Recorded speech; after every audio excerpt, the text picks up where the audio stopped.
যান আপনাদের কাছে আমি দুটো আয়াত পাঠ করেছি, আল্লাহ রাসূলের একটা হাদিসও পড়েছি। আজকের বায়ানটা খুব দামি বায়ান আছে, খালি আপনাদেরকে শুনতে হবে। যার পোকা লাগা ঈমান আছে, ঈমানে পোকা লেগে গেছে, ওর ঈমান স্প্রে হবে আজকে। যদি আপনি বক্তব্যটা শুনেন ধীরস্থির মস্তিষ্কে, গুরুত্বপূর্ণ মানে টাইম দিয়ে গুরুত্ব সহকারে, তাহলে আপনার ঈমান ইনশাআল্লাহ আমি বলছি আপনার ঈমান তাজা হবে। আগামীতে রমজান মাস কয়েকদিন পরেই আসছে, দেখবেন আপনার ঈমান পাকা হয়ে যাবে। হ্যাঁ, এই ব্যাপারে আমি প্রথমবার বলছি যে আমি একবারই প্রথমবারই এলান করছি, এর পর থেকে আমাকে কোনো এলান আমার আগা দিকে নিয়ে আসবেন না, আমি যতক্ষণ বসে থাকবো। হ্যাঁ, এই ভলেন্টিয়ার যিনারা আছেন আপনারা নিজ নিজ দায়িত্ব পালন করেন। যিনারা ভলেন্টিয়ার নিজ নিজ দায়িত্ব পালন করেন, কোনো জায়গাতে হয়তো খামি আছে, একটু আপনারা ধ্যান দিবেন, এটাই না? হ্যাঁ, দেখবেন, কারণ আপনাদেরই হাতে ইজ্জত জলসার, আপনাদেরই হাতে বেইজ্জত জলসার, এটা ধ্যান দিয়ে বাপজান। আমরা পৃথিবীতে এসেছি, আবার আমাদেরকে এই পৃথিবী ছেড়ে চলে যেতে হবে। একটা কবরের জীবন আছে, কবরের জীবন আপনাকে কাটাতে হবে কবরের ভিতরে। তারপরে একটা মহাপ্রলয়ের দিন আছে, যেটা 50,000 বছরের একটা দিন আছে। ওইটা কিসের দিন? হিসাব কিতাবের দিন। দুনিয়াতে আপনি কি আমল করলেন, কি করলেন না, কতটা আপনি ভালো কাজ করেছেন, কতটা আপনি মন্দ কাজ করেছেন আপনার জীবনে, আপনার পুঙ্খানুপুঙ্খ ভাবে আপনাকে লিখা হচ্ছে। এই কেরামান কাতিবিন, আপনার দুই ঘাড়ে যে ফেরেশতা বসে আছে, ওনারা লিখছেন নেকি এবং বদি, গোনাহ এবং নেকি আপনার লিপিবদ্ধ করা হচ্ছে। আমার আব্বাজান, আমার ভাইজানেরা, আমার মায়েরা, আমার সোনামণিরা, এই যে সমস্ত জিনিসগুলা কাল কিয়ামতের মাঠে এক জায়গায় জমা করবে। আল্লাহ রাব্বুল আলামিন নেবেন, নিয়ে আপনার নেকিটাকে এবং বদিটাকে অর্থাৎ গুনাহটাকে কি করবেন? আল্লাহ তারাজুতে মাপ করবেন, ওজন করবেন, মাফ করবেন। মনে করিয়েন না যে কে জানি হবে কি হবে না, ওর মধ্যে থেকে আমি ছুট পড়ে যাব না।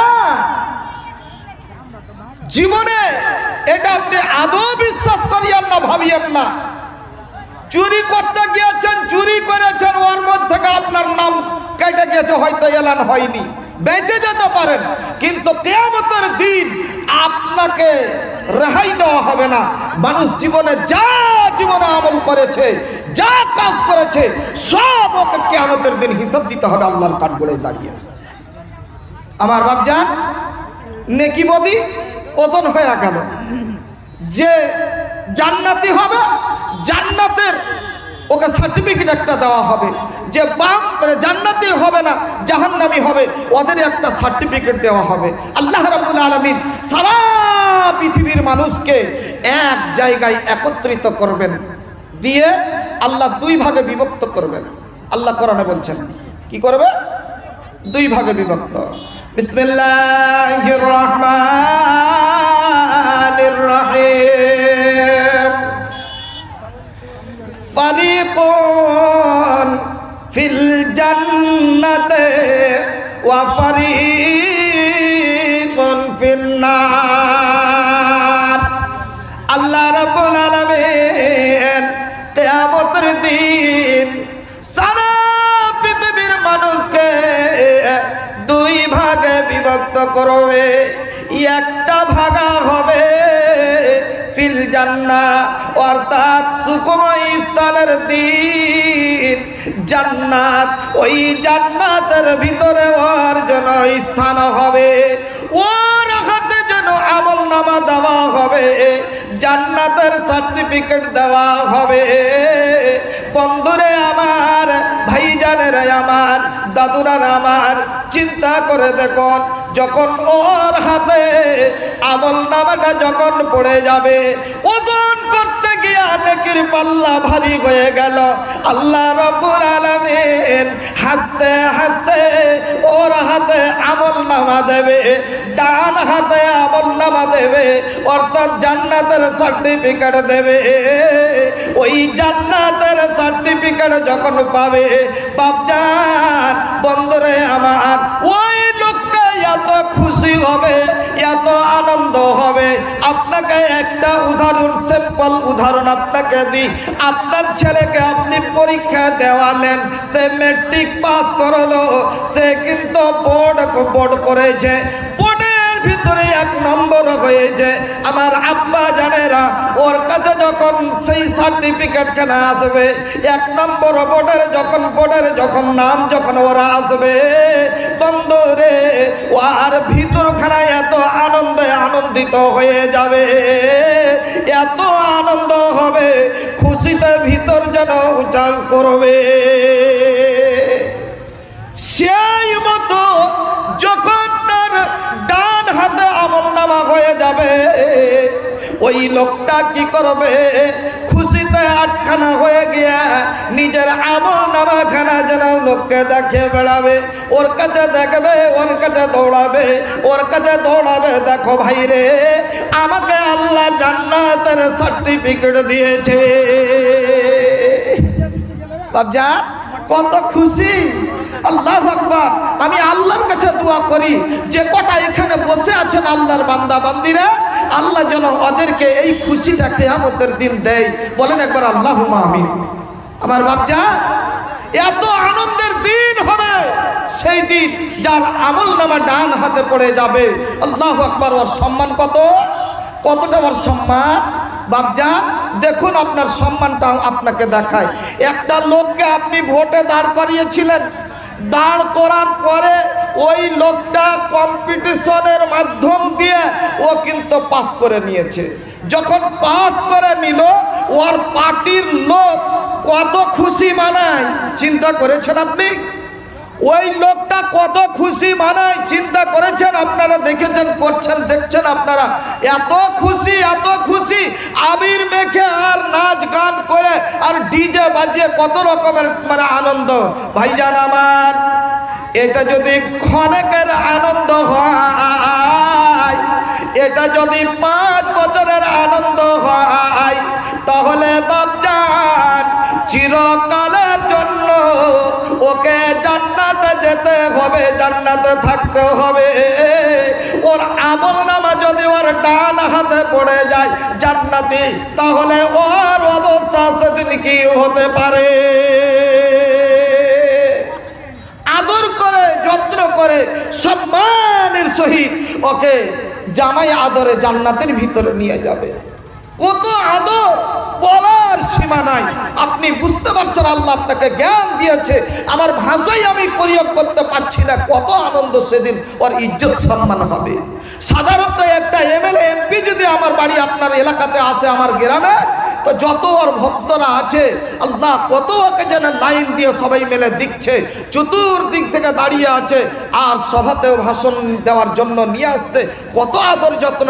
ওর পায়ের চপ্পলের, ওর জুতোখানটাও পর্যন্ত মাটিতে ফেলতে দেয় না, তাকে কালীন বিছিয়ে তাকে আদর করে তাকে স্টেজে নিয়ে আসা হচ্ছে। সে তার চাইতে দ্বিগুণ বেশি আদরে তাকে জান্নাতের ভিতরে নিয়ে যাবে, জান্নাতি লোকটাকে। আল্লাহু আকবার। এবার আসো, আল্লাহ রাব্বুল আলামিন বলছেন, কোরআন বলছে আর একটা লোক, আর এক ভাগ হবে। কি? আল্লাহ বলছেন, ফারিকুন ফিল জান্নাহ ওয়া ফারিকুন ফিন নার। কোরআন বর্ণনা করলেন আর একটা ভাগ হবে, ওরা যেন কি হবে, ওদের বাম হাতে আমলনামা দেওয়া হবে। বাপজান আমার, এমন করে তাকে যেমন দেওয়া হবে, সেই সামন দিক থেকে নয়, পিছন দিক থেকে তার আমলনামাটা দেওয়া হবে, বাম হাতে আমলনামা দেবে। বন্ধুরে,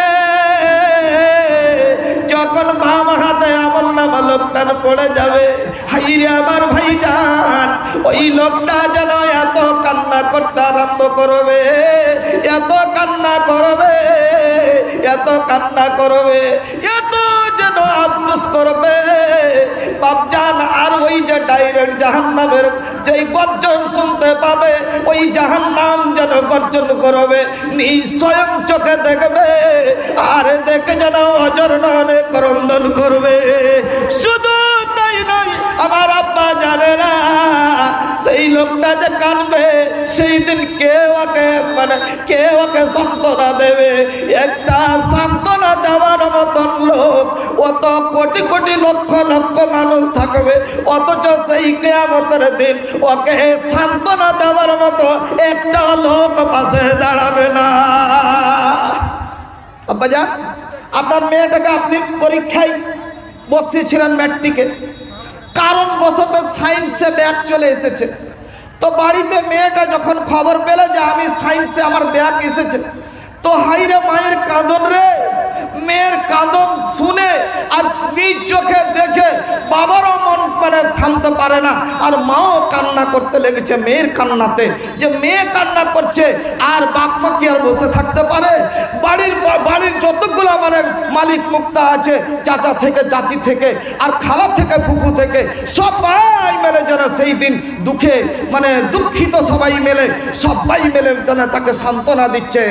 মেয়ে ঘরের ভিতরে বিছানায় পড়ে পড়ে কান্না করছে, হাইরে আমার সম্মান, কেন আমার ব্যাগ এসে গেল, কোন জায়গায় আমি মুখ দেখাবো, কেমন করে আমার বান্ধবীদের আমি মুখ দেখাবো আল্লাহ?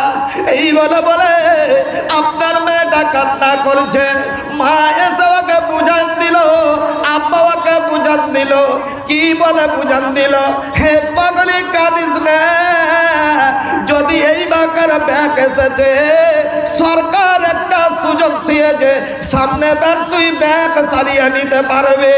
হাইরে মুসলমান দলেরা, আল্লাহ ওয়ালারা শোনো না, এরে আমার বাপ জানেরা শোনো, সেই কিয়ামতের দিন ওই লোকটার যে বাম হাতে আমলনামা পড়বে, আল্লাহু আকবার, এমন একটা লোক থাকবে না ওর পাশে যে ওকে সান্ত্বনা স্বরূপ তাকে শান্তি দেবে। বাপজান, আল্লাহ, আমি আল্লাহর কাছে প্রার্থনা করি, আল্লাহ যেন তোমার বান্দা বান্দীদেরকে এইরকম আমার যতগুলা ভাই বোন এখানে বসে আছেন, মায়েরা, বাবারা, আব্বা জানেরা, এদের জন্য আল্লাহ তোমার কাছে আমি ফারিয়াদ করি, আল্লাহ গো, এইরকম কিয়ামতের দিন যেন লজ্জিত আমার ভাইরা না হয়। আল্লাহ তুমি এইরকম বুঝার সকলকে তুমি তৌফিক দিন, বলেন আকবার আল্লাহুম্মা আমিন। বাপজান, এবার আপনি আসুন, সময় হয়ে গেল, অর্ডার হয়ে গেল। ফেরেশতাকে আল্লাহ রাব্বুল আলামিন বলবেন, যাও ওই লোকটাকে জাহান্নামের মাটিতে নিয়ে যাও। কোথায়? ওকে জাহান্নামের মাটিতে নিয়ে যাও। ওর স্থান জাহান্নাম হয়েছে, ওকে বাম হাতে আমলনামা দেওয়া হয়েছে, চলো ওকে জাহান্নামের মাটিতে নিয়ে যাও।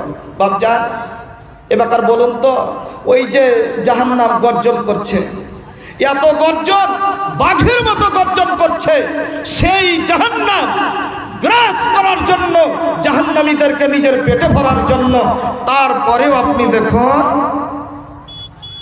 ওই স্বয়ং চোখে লোকটা দেখছে, যাবে, যেতে চাইবে না। একটা ছাগল, আপনি সকালবেলায় বৃষ্টি হয়েছে, তো এমন একটা জায়গা, সেই জায়গাতে হালকা জল ধরে গিয়েছে, জল এতটা জল পরিমাণ যে ওর ছাগলের গুঠিখান পর্যন্ত ভিজবে না, খুরটাও ভিজবে না, খুরখানাও ভিজবে না। তো ওইখানে পার করে আগামী আরেকটা জায়গাতে নিয়ে যাবেন ওকে ঘাস খিলাবার জন্য।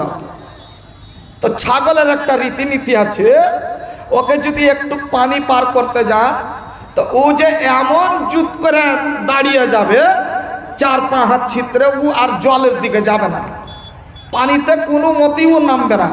বকরি আলী রাগ করে ওকে ছেড়ে ওকে পান্তে নামাইবে। ওই জন্য পান্তে নেমেছিল, ভালো পানি নেই, কিন্তু ও তো আগে বুঝেনি।